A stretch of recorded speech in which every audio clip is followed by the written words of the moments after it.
The church should be full of broken people. Hypocrites, if you will. A hypocrite is the Pharisee who says, I'm got it all together, that really doesn't. That's a hypocrite.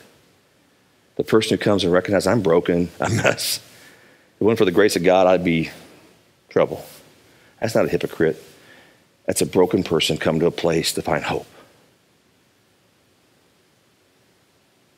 I don't care who you are. I'm Tim. I'm a pastor of a really good church. I'm surrounded by a lot of really good people. And there's not a day that I get up that I don't need hope. I don't need peace. I don't need to be reminded about a God who loves me in spite of all my failures, my flaws, my deficiencies.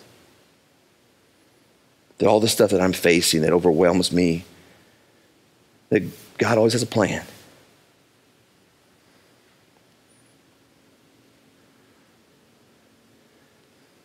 Everybody you know, they need to hear the gospel.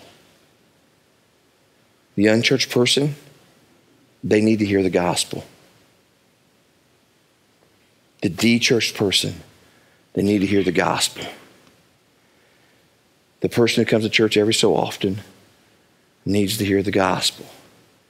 The person who comes to church every single week needs to hear the gospel. The person who comes to church all the time, they give financially, they serve selflessly, they need to hear the gospel. The pastors of your church need to hear the gospel. The elders of the church need to hear the gospel. Your life group pastors need to hear the gospel.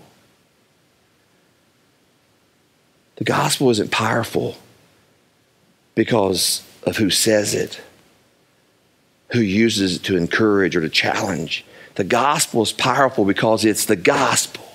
It's the hope of salvation to everyone who believes. The gospel is far broader than just a guy who died on a cross for the sin of mankind and rose from the dead for their victory. And if you choose Jesus, it's way broader than that.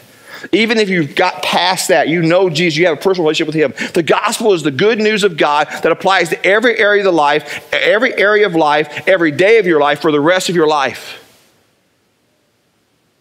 It's a gospel of second chances and do-overs.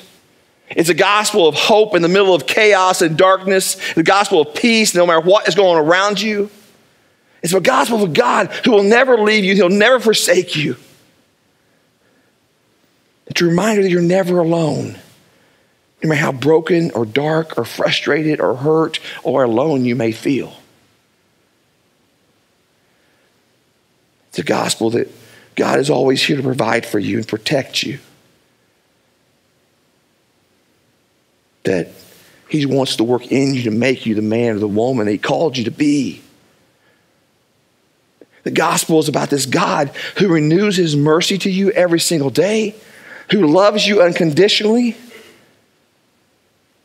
whose grace is always enough.